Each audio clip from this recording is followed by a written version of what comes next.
Dok mainstream mediji incident u Ilici pokušavaju svesti na običnu uličnu tučnjavu, prava istina krije se tisućama kilometara dalje, u luksuznim neboderima Dubaija. Ovo na slikama je Edin Gačanin, zvani Tito.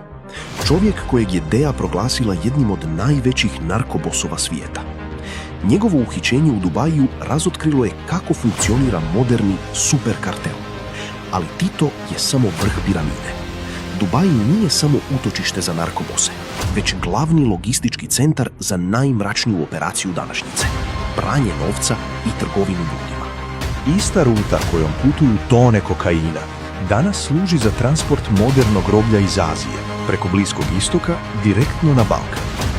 Hrvatska je postala ključna baza gdje operativci pod maskom poslovnih konzultanata provode dužničko ropstvo. Incident u Ilici koji ćete vidjeti nije slučajan sukob. To je sudar običnog čovjeka s predatorom iz tog sustava. Pogledajte dobro ove snimke, jer ono što slijedi otkriva arhitekturu zla koja povezuje zagrebački asfalt s prljavim milijardama iz Dubaija. Znači, svi se sjećamo onog viralnog videa iz Ilice s početka svibnja 2026. Na prvu, izgledalo je kao još jedan običan ulični obračun, neki pokušaj sitnog kriminala u sitne sate. Ali, danas radimo detaljnu analizu izvora koji nam pokazuju nešto sasvim drugo. Gledajte, ispod tog medijskog naslova krije se nevjerojatno mračna transnacionalna priča. Idemo odmah zaroniti u to. Zamislite tu scenu. Kišovite, mračne, zagrebačke ulice. 3 ujutro tog 2. svibnja. Moramo se zapitati, je li to stvarno bio samo nasumični ulični sukob? Ili, pazite sad, očajnički sraz s predstavnikom globalnog sindikata. Govorimo o organiziranoj mreži u kojoj ljudi doslovno nestaju pod teretom modernog ropstva. Kad to tako postavite, cijeli taj događaj odjednom dobila jednu potpuno drugačiju i jezivu dimenziju. E sad, ovdje stvari postaju jako zanimljive. Tko je zapravo žrtva u ovoj priči? Ako ste pratili glavne medije, narativ je bio prilično jasan. Čovjek s Filipina prikazan je kao nevina žrtva, uplašeni turist i uspješni poduzetnik kojeg su napali. Ali onda dolazi OSINT istraga. Forenzička analiza otvorenih izvora potpuno razbija tu sliku i otkriva njegovu pravu, operativnu ulogu u međunarodnom lancu rekrutacije. Imate tu ogromnu provaliju između površnog medijskog izvještavanja i onoga što nam govore konkretni, tvrsti dokazi. Kad samo malo zagrebemo u podatke, pale se apsolutno sve moguće crvene zastavice. Mislim, razmislite malo. Bogati izvršni direktor iz Dubaja luta oko hostela za strane radnike u 3 ujutro. To apsolutno nema smisla. To jednostavno nije profil jednog običnog turista. Vrijeme, ta specifična lokacija u Ilici, krcat agencijskim radnicima i njegove tvrdnje u biznisu, to se nikako, ali baš nikako ne uklapa u priču o nekom usputnom turističkom posjetu. A pazite tek ovaj detalj iz istrage. Nevjerojatno lukava taktika komuniciranja. Korištenje LGBTQ+ statusa u medijima odradilo je posao kao savršen strateški štit. U Europi to automatski neutralizira svaku sumnju, zar ne? Ali, i ovo je ključno, da se s takvim statusom javno deklarira u Dubaju, isti tren bi završio u zatvoru ili bi bio deportiran. Ovdje se to iskoristilo kao takozvani pink washing, paravan bačen pred evropsku javnost kako bi se prikrila stvarna pozadina cijele te operacije. Dobro, idemo vidjeti kako to funkcionira na papiru.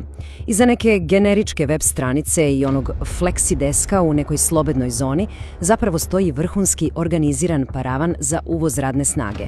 U Dubaju se masovno iskorištava rupa u zakonu kroz licence za takozvani management consultancy, odnosno management consulting. Zašto? Zato što na taj način zapravo elegantno izbjegavate sve one stroge bankovne garancije i kontrole nadležnih ministarstava koje bi prave agencije morale imati. Pravi game changer za predatore. Kad sve te elemente spojimo, dobijemo nešto što izvori s pravom nazivaju pravom arhitekturom zla. To je doslovno piramida na 3 stupa, koja mračnom rutom spaja Manilu, Zagreb i Bliski istok. Ide ovako. Prvi korak je rekrutacija azijske radne snage. Zatim, Balkan, a tu konkretno govorimo i o Hrvatskoj, postaje njihova terenska baza za operacije i nadzor. I na kraju, Dubaj. On služi kao taj sigurni, završni logistički centar za pranje novca. Savršeno uhodan kriminalni stroj. A ono što pogoni taj stroj je najgori mogući mehanizam koji postoji. Dužničko ropstvo ili takozvani debt bondage. Izvorni materijali tu ne ostavljaju nimalo sumnje. Ti ljudi se zadužuju preko glave samo da bi dobili tu navodnu priliku u Europi. Potpisuju ugovore koje jedva da i razumiju i stižu na Balkan već zarobljeni s tisućama eura duga prema agenciji.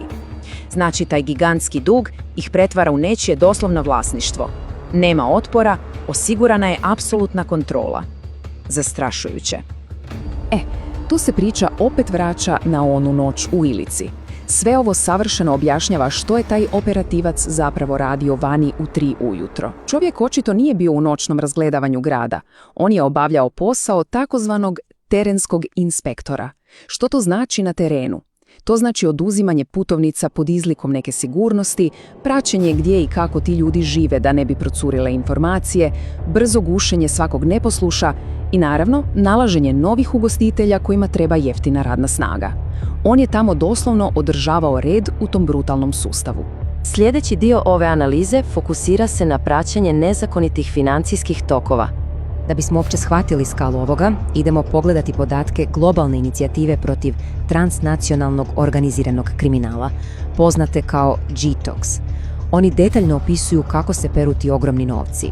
Rade to kroz takozvano korporativno slojevanje, pa onda gomila offshore fiktivnih tvrtki, lažni ugovori. Oni isisavaju milijune kroz naplatu nekakvih fantomskih naknada za savjetovanje. Tako peru novac koji su izvukli na tuđoj muci i bez problema ga prebacuju direktno u porezne oaze. I sada, dolazimo do onog najtežeg dijela priče. Budimo realni, ovi predatori ne bi preživjeli ni dana pod svjetlom sunca bez nekakve političke zaštite. Analiza izvora jako jasno ukazuje na sustavno suučesništvo. S jedne strane imate totalnu birokratsku apatiju, a s druge opasnu političku šutnju. I tako cijele države odjednom postaje logistička čvorišta za ovakve sindikate. To je sustav koji omogućava da ljudska bića jednostavno ispare bez traga, dok institucije samo okrenu glavu na drugu stranu. I to nas onda vraća na onaj sami početak uz jedan nevjerojatno moćan citat iz istrage koji doslovno mijenja sve. Tko je te noći zapravo bio plijen? Djevojka iz Ilice se po svemu sudeći borila za goli život protiv čovjeka koji je kotačić tog nemilosrdnog stroja. Zamislite samo da je ta djevojka nekim slučajem završila na njegovom terenu, negdje duboko u onim logističkim mrežama Dubaja, o njoj više nitko apsolutno nikada ne bi čuo. I zato nas ova naša analiza na kraju ostavlja s jednim prilično zastrašujućim pitanjem. Koliko duboko u naš politički i diplomatski establishment zapravo seže zaštita ovakve mračne piramide? Mislim, tko drži ljestve ovim predatorima dok oni pod raznim krinkama iskorištavaju ljude? Ostavljam vam to za razmišljanje, jer iza kratkih, naizgled običnih vijesti o uličnim obračunima očito stoji mašinerija o kojoj jednostavno moramo nastaviti postavljati jako teška pitanja. Hrvatski kanal.